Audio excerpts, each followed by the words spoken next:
Here we go in amateur featherweight competition, 145 pounds. The red corner, Andy Probert representing Blackburn Predators as he takes Alfie Wardle representing Valley Martial Arts. And we touch gloves and away we go.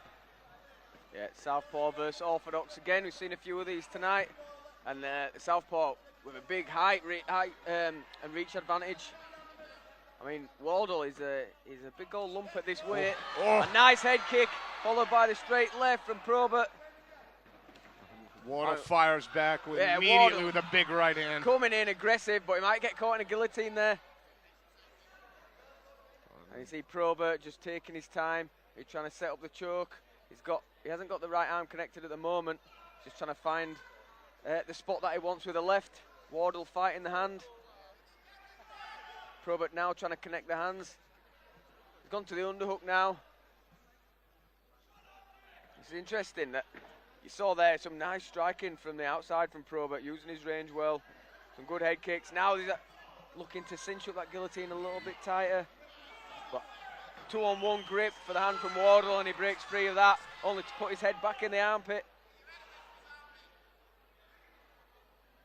Probert. Yeah, just taking his time. Yeah, staying busy against the cage as well. It's a matter of millimeters, isn't it? He keeps readjusting. But Wardle throwing a couple of rights to the body and following up with a winging right hand. He's throwing like he means business. Yeah, it was that bull rush from Wardle that probably meant Probert didn't mind taking his time, but he ate a right hand there. And it's like Probert looks the crisp of the two strikers, but Wardle is coming in heavy. You know, with almost a disregard for his own health, just comes in, steaming in with the shots. But again, a good front headlock control position for Probert, lands a couple of knees. Yeah, I like the fact that he continues to work from there and, you know, put some knees into the body. Again, staying heavy. Yeah, and there's a couple of opportunities for knees, going knees to the legs.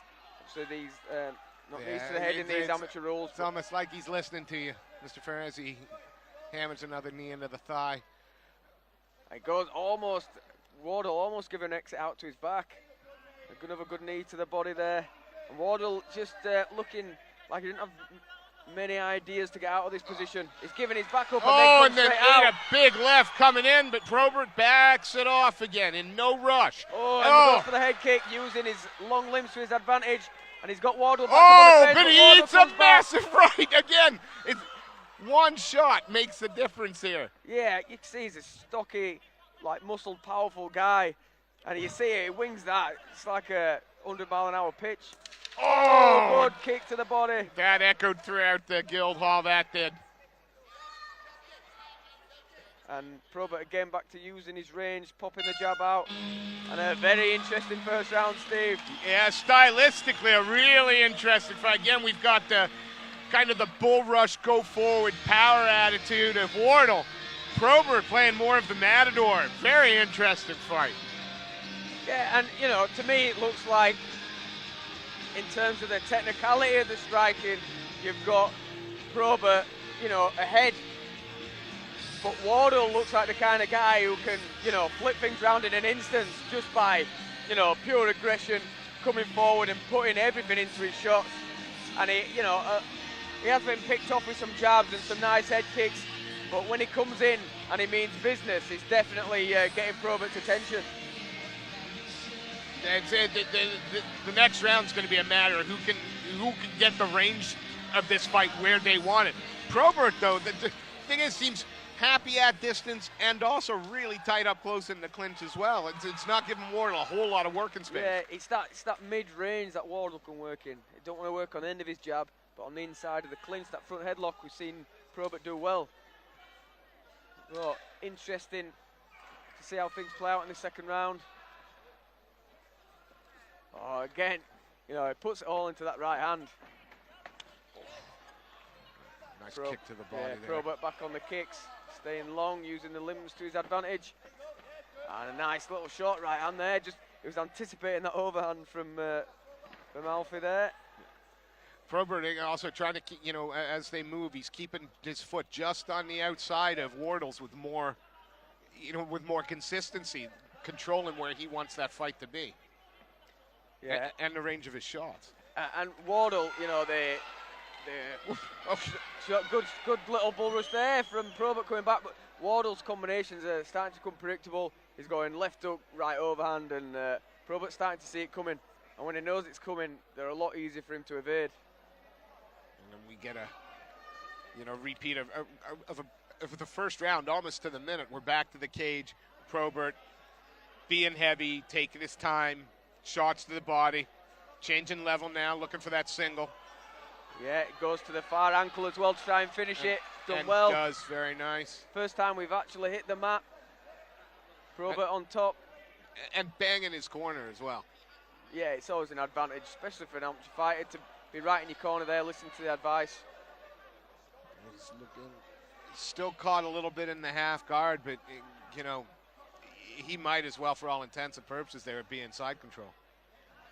Yeah, it's looking set up a darce.